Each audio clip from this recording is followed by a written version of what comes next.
And you're coming to you today from the Buddy Zone. So today I am going to do the teacher mommy tag.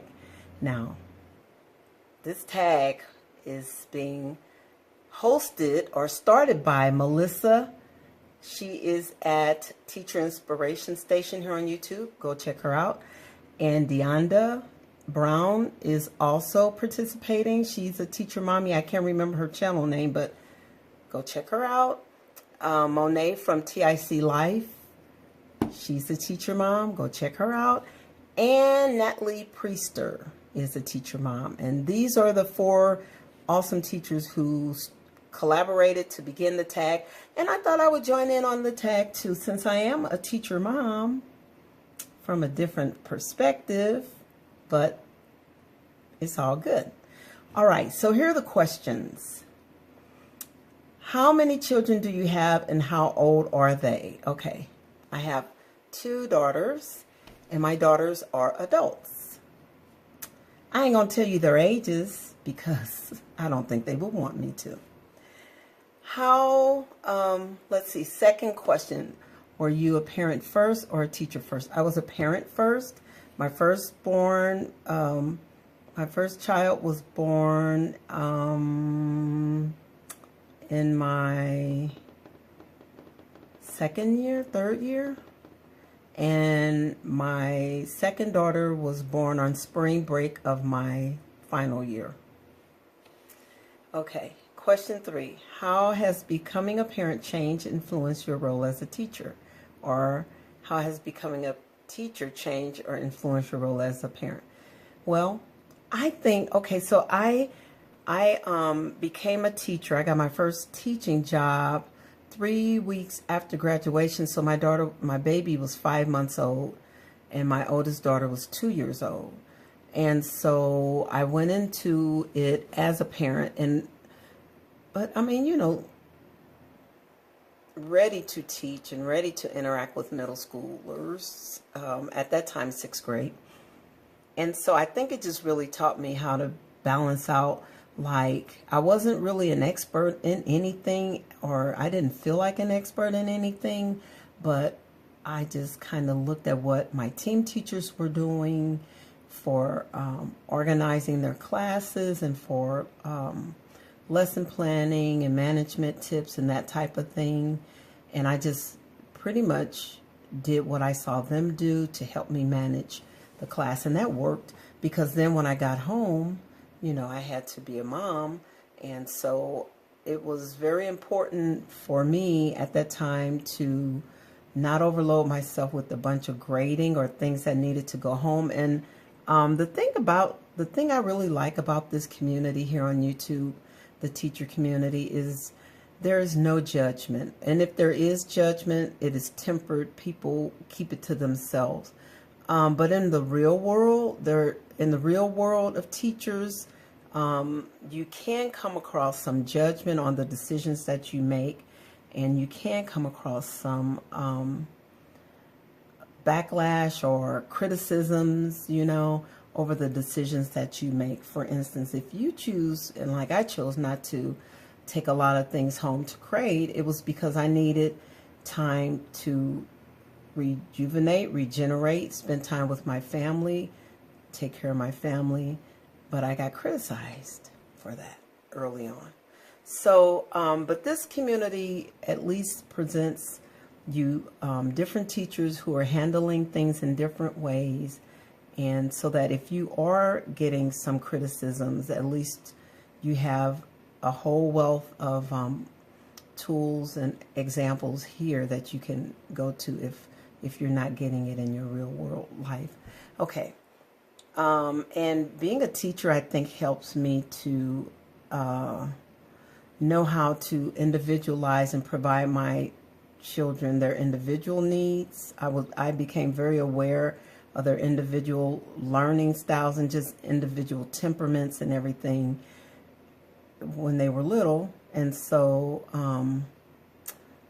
and also I think, like Monet put in her video, she touched on the fact that one of her children, I think she said her daughter, was experiencing some developmental delays. And so although my daughter wasn't, one of my children was not experiencing developmental delays, they both had their growth spurts and different things that needed to be addressed. And I think because I was a teacher, I was able to pinpoint or at least observe and see and notice something, and then seek out the right help, or the right resources to address those issues and concerns. Okay, do you send your children to daycare during the breaks or when we have holidays off? When my girls were little, I would send them to the babysitter. If it was like spring break, they would only go for a few days, but I needed the time to recoup.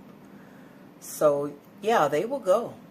They sure would go on some of the, if I remember correctly, on most of the days they will go, and I will sleep, rest, and do whatever I needed to do.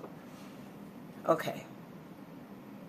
What advice would you give to a teacher who is pregnant with her first baby?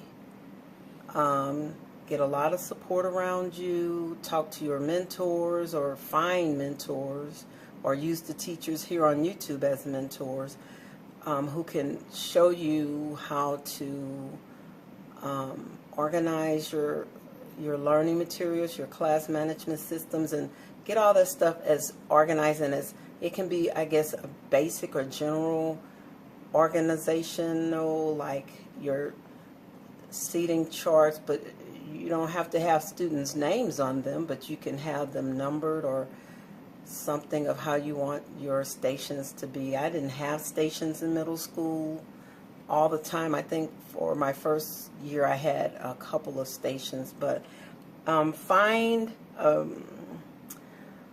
someone who can help you just kind of organize some very generic lessons or tools so that when you are gone on your maternity leave, then you don't want to be bothered with school. You do not need to be in constant contact, I would think. Now, it's a personal preference, because some schools will be very supportive. Like we had a teacher who just had twins over the summer, and one of the teachers established a sign up where everybody who wanted to participated in sending cooked meals or prepared food or something to the family for the first, I don't know, was it for the whole month of July or June? I don't know how long it went, but so that's something that if your school isn't going to offer, maybe one of your colleagues can support you in that way. And get lots of rest, take your vitamins, eat right, and just put your feet up and take good care of yourself. That will be my advice for a teacher who's pregnant with her first baby.